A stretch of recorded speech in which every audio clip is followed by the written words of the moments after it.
Hello tout le monde, j'espère que vous allez bien.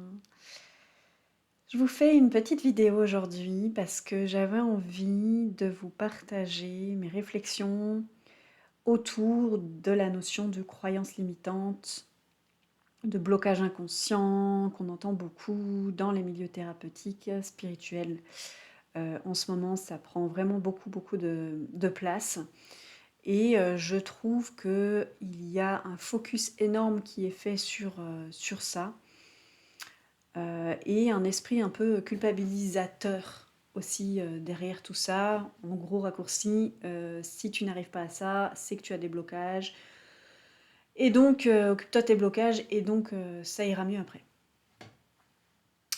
Pourquoi je vous partage ça? Parce qu'en fait, il y a quelques jours, j'étais en séance avec une cliente, une jeune femme qui vit en ce moment une période émotionnellement difficile suite à une rupture amoureuse et c'est venu faire remonter beaucoup de choses. Donc en séance avec elle, je suis allée creuser, voir un peu qu'est-ce qui se tramait dans sa structure inconsciente pour voilà, faire ressortir le mécanisme qui la met en douleur en ce moment. Et au moment voilà, de l'aider à, voilà, à laisser circuler ça, à libérer ça, elle a ressenti de la culpabilité. De la culpabilité d'avoir certaines pensées, de la culpabilité d'avoir certaines émotions. Et là, tout de suite, je vais lui rappeler ma posture par rapport à ça et ma vision, qui est que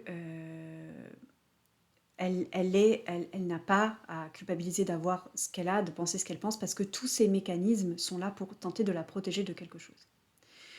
Sont là par amour pour elle, en fait.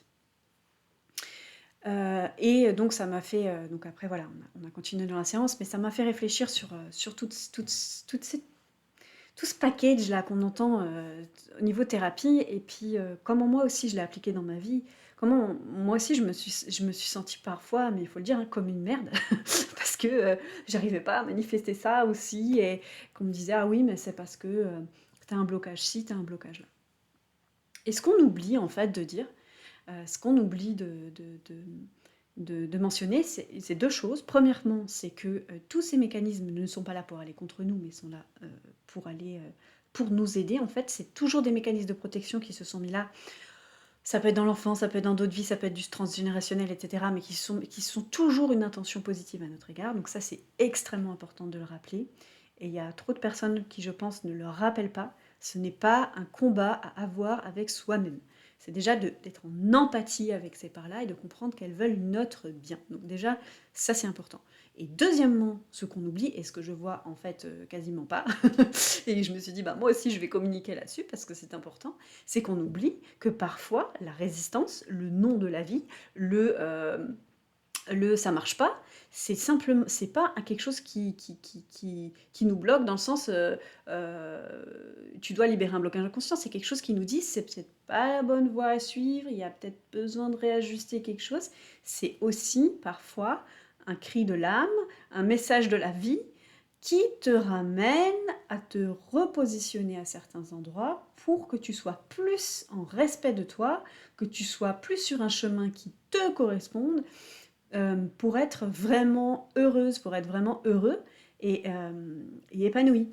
Et c'est pas forcément des fois ce qu'on imagine. Et c'est un peu ce que je disais dans une autre vidéo où je disais voilà, des fois on veut absolument aller dans un objectif et puis en fait finalement on veut contrôler tout ça. Donc on dit oui, je veux faire ça, comme ça, et puis je vais libérer et puis ça va se manifester à un moment donné. Mais en fait, pas forcément. Ça se trouve, cet objectif, il n'est pas en reliance profonde avec ton être profond, avec ce qui est vraiment bon pour toi. Et donc, je trouve que cette histoire de blocage inconscient et tout ça, il y a du vrai. Et je pense que c'est important effectivement d'aller revisiter les mémoires du corps. Moi, c'est un travail que je fais en accompagnement. Donc, aller revisiter les mémoires du corps, libérer les émotions bloquées, les schémas transgénérationnels, etc.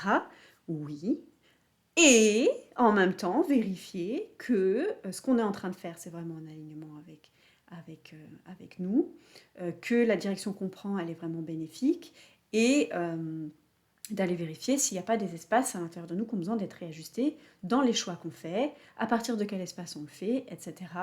Et peut-être que la résistance, elle vient simplement te dire, bah, Si tu allais là, ça irait mieux. Si tu essayes avec, je sais pas moi, tu es sur des skis et tu essayes de descendre une pente avec des cailloux, et cetera. Tu dis: «Ouais, non, mais il faut que j'aille, mais non, mais c'est c'est c'est voilà, c'est mon blocage inconscient, il y a pas de neige, mais voilà, c'est mon blocage inconscient qui fait qu'il y a pas de neige, une fois que j'aurai débloqué mon blocage inconscient, il y aura de la neige». Mais non, mais pas forcément. Peut-être que, en fait, ce qu'il te faut, c'est pas des skis, c'est des chaussures de rando, tu vois? Bon voilà, c'était une petite image, mais ça pour dire que des fois, on est tellement focalisé sur le blocage, on est tellement focalisé sur non mais je veux ça, je veux faire péter ça et nanana, qu'on oublie de dire non mais peut-être que c'est pas le blocage le problème. Peut-être que c'est notre façon d'aborder le blocage. Peut-être que c'est notre façon de voir l'événement qui se présente dans notre vie comme étant un problème ou une problématique. Et donc, et donc voilà, donc c'est ce que je voulais dire dans cette vidéo, et je trouve qu'il y a besoin de déculpabiliser, de comprendre que voilà, tout ce qui s'exprime dans notre vie a une raison, que c'est toujours pour notre bien, même si c'est inconfortable, etc.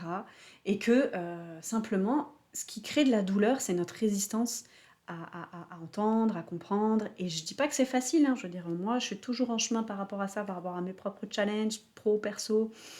Et il y a pas de voilà, c'est une expérience de la vie à faire, en fait. Mais je pense que quand on est en violence avec soi, qu'on est en train de toujours se dire: «Oui, il faut que je fasse péter ci, péter ça et que je fasse plus de visualisation et que je libère plus d'émotions, machin», qu'on est en force, en fait, avec tout ça, il y a, il y a quelque chose qui va pas, en fait. Et je pense que, hem c'est comme tout dans la vie, il y a une question d'équilibre et une question d'écoute, vraiment d'écoute active de la vie, de ce qu'elle nous dit, de ce qu'elle nous montre, et d'écoute de soi, d'écoute du corps, comprendre comment notre corps il fonctionne, comment ces messages s'expriment à travers nous, dans ce qui est fluide, agréable pour nous, ce qui l'est pas, et il y a quelque chose qui bloque et qui l'est pas, et on est là en train de se dire oui mais non il faut que je regarde ça, il faut absolument que j'aille par là parce que je veux ça, mais en fait là il y a quelque chose de beaucoup plus fluide qui t'attend à côté et qui est beaucoup plus simple. Pourquoi tu prends pas cette option en fait? Voilà, c'est pas forcément que t'es pas capable d'aller dans cette direction, c'est peut-être que le mieux pour toi, il est juste là et il est autrement en fait. Donc voilà. Bah, dites-moi si ça vous parle tout ça. Et puis voilà, en tout cas, pas de culpabilité par rapport à tout ce qui s'exprime en nous, dans la vie. Je pense que c'est vraiment important enfin, ce que la vie nous montre, etc. C'est vraiment important de comprendre qu'il y a toujours une raison, une résonance, et que c'est pour notre bien. Et voilà. Donc voilà. Bonne journée à tous.